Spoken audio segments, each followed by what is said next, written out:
Welcome to ABC campus. आज हम business law में आई कैप की स्प्रिंग 2015 की अटेम्प्ट से एक पास्ट एग्जाम क्वेश्चन डिस्कस करेंगे। Under certain special condition obligations resembling those created by a contract are imposed by law although the parties have never entered into a contract। ये simply definition बताई हुई है कास्ती contract या constructive contract की।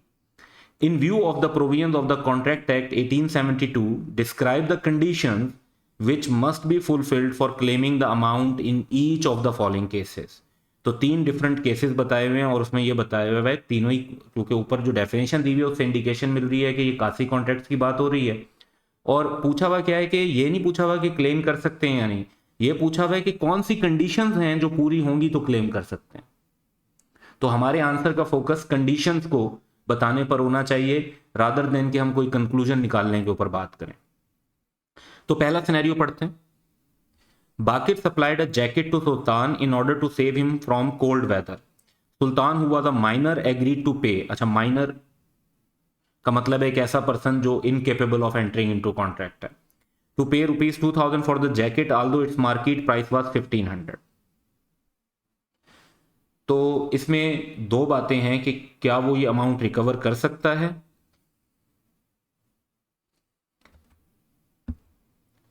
So amount वो recover कर सकता है, दो कंडीशंस पूरी होनी चाहिए। पहली कंडीशन तो ये कि जो जैकेट सप्लाइड है वो नेसेसिटी ऑफ लाइफ हो, सुल्तान की कंडीशन इन लाइफ के मुताबिक, जो कि कोल्ड वेदर से बचाने के लिए वाली बात से लग रहा है कि ये कंडीशन पूरी हो जाएगी। दूसरी बात यह है कि वो रीजनेबल मार्केट वैल्यू उससे क्लेम कर सकता है विच इज 1500 नॉट 2000।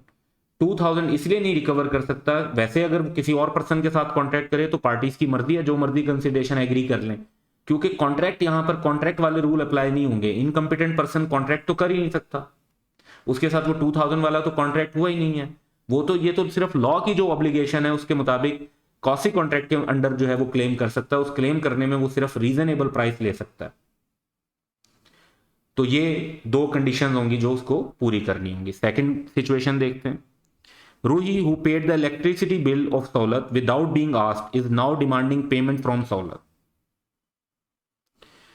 अब इसमें दो कंडीशंस पूरी करनी होंगी। अगर इलेक्ट्रिसिटी बिल पे किया है तो जो दो कंडीशन पूरी करनी होंगी वो क्या होंगी। पहली कंडीशन तो ये कि उसका इंटरेस्ट इन सच पेमेंट हो, जो कि इस सिनेरियो में एज सच नज़र नहीं आ रहा। हाँ, ये अलग बात है कि अगर कोई बिजली का मीटर कट जाए या कोई इस तरह के कनेक्शन में प्रॉब्लम आए तो उससे फर्क रूही को भी पड़ता हो तो वो फिर इंटरेस्ट इन पेमेंट आ जाएगा, अदरवाइज इंटरेस्ट इन पेमेंट नहीं होगा। दूसरी बात ये कि ये जो अमाउंट है वो ऐसी होनी चाहिए जो सहूलत was bound by law to pay. तो ये दो कंडीशन पूरी हो जाएंगी तो रूही अमाउंट क्लेम कर सकती हैं, अदरवाइज वो क्लेम नहीं कर सकते हैं। थर्ड सिनेरियो देखते हैं।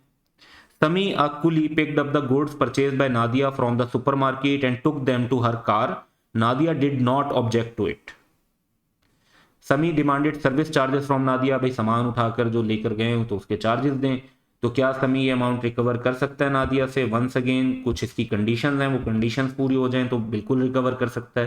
पहली बात तो ये कि ये जो अमाउंट, ये जो काम उसने किया है ये लॉफुली डन किया, जो कि यहाँ पर सिचुएशन लग रही है कि Nadia had the option to accept और reject the services rendered by Sami. जबरदस्ती नहीं किया था, वो एक्सेप्ट और रिजेक्शन दोनों हो सकती थी। And she did not object, जिससे ये इंडिकेट हो रहा है कि इंप्लाइडली शी एक्सेप्टेड। दूसरी बात यह कि ये एक्ट ग्रेटिशियसली ना किया हो, क्योंकि ग्रेटिशियसली मदद के लिए आउट ऑफ कर्टिसी अगर एक चीज की गई है तो फिर तो उसके क्लेम नहीं हो सकते। And Nadia had enjoyed the benefit of the service which here seems logical कि उन्होंने बेनिफिट एंजॉय किया है, खुद वजन नहीं उठाना पड़ा। तो ये दो कंडीशंस पूरी हो जाएंगी तो समी जो है वो नादिया से भी पैसे रिकवर कर सकेगा। तो इस क्वेश्चन के अंदर हमने बेसिकली जस्ट वो कंडीशंस बतानी थी कि जो पूरी हों तो कासी कॉन्ट्रैक्ट में, रेलिवेंट कासी कॉन्ट्रैक्ट में सिनेरियो के मुताबिक अमाउंट क्लेम की जा सके। So that's all for today, have a good day.